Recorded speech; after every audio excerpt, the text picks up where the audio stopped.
हाँ भाई, हमारे पास जो आज का जो सवाल है ना वो ये कह रहा है कि हमको बेसिकली नंबर ऑफ बेसिकली बताना है वेज, ठीक है, of selecting any number of objects, ठीक है, from n1 identical objects of the first type, n2 identical objects of the second type, n3 identical objects of the कौन सा type, third type, n4 identical objects of the fourth type, n5 identical objects of the fifth type, dot nn identical objects of the nth type. तो number of हमें बताना है ways of selecting any number of the objects. ये तो आपको simple दिख रहा है, लाइक n1 + 1 इंटू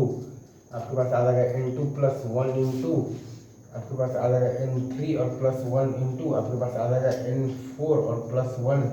ठीक है, इंटू आपके पास आ जाएगा n5 और +1 और डॉट आपके पास आ जाएगा बेसिकली nn और +1, ठीक है, ये आपका आ जाएगा। अच्छा, अब अगर इसी में वो लगा दे बेसिकली तो कंस्ट्रेंट निकाल दे, मतलब भाई लगा दे कि आपको n1 का बेसिकली आपको एक टाइप लेना है, मतलब कि आपको मिनिमम बेसिकली एक लेना ही है, n2 का आपको मिनिमम 2 लेना ही है, n3 का आपको मिनिमम 3 लेना ही है। अगर ऐसा लगा दे तो n1 + 1 - 1 आ जाएगा तब ना, तो n1 तब आपका आंसर आ जाएगा n1 इंटू इसमें से आपका 0 और 1 हटा दिया तो n2 - 1, ठीक है, n2 - 1 इंटू, और वैसे भी अब देखिएगा तो अब आ गया है आपके पास 2 से n2 तक, तो n2 - 1 और ये आपका आ गया है 0 1 2 हटा दिया, 3 हटा दिया, ठीक, तो n3 - 2, ठीक है, राइट। वैसे ही अगर आपका बोल दे कि n1 से आपको बेसिकली 2 लेना ही है, n2 से आपको बेसिकली 4 लेना ही है, ठीक है, ठीक है,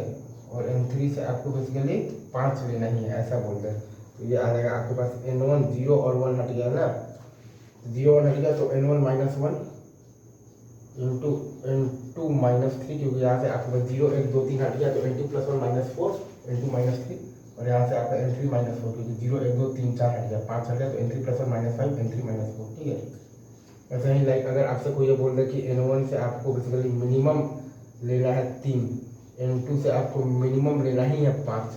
और n3 से आपको मिनिमम लेना ही है 9, तब आपके पास बेसिकली आंसर क्या आएगा, n1 - 2 इंटू n2 - 4 इंटू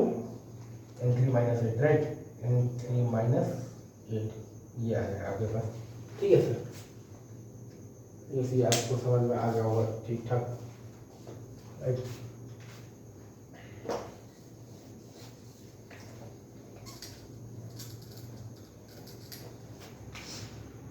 सही है, सही है, सही है, सही है, ठीक है। लाइक अगर आपसे कोई ये बोल दे कि n1 से आपको मिनिमम लेना है 6, n2 से आपको मिनिमम लेना है 8,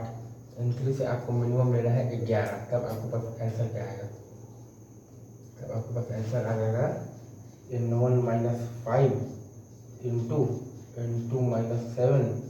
और इंटू n3 - 10। अच्छा, अगर आपको दे दिया जाए कि नो रिस्ट्रिक्शन, तब आपके पास आंसर क्या आता है, तब आपके पास आंसर आता है बेसिकली n1 + 1 इंटू आता है आपके पास n2 + 1 into n3 + 1 into n4 और +1 और डॉलर आपके पास बेसिकली आता है nn + 1, ठीक है, ऐसे ही आप समझ लो होंगे। अभी रखते हैं इतना ही, बाकी बात आगे, ठीक है, तब तक के लिए आप लोगों को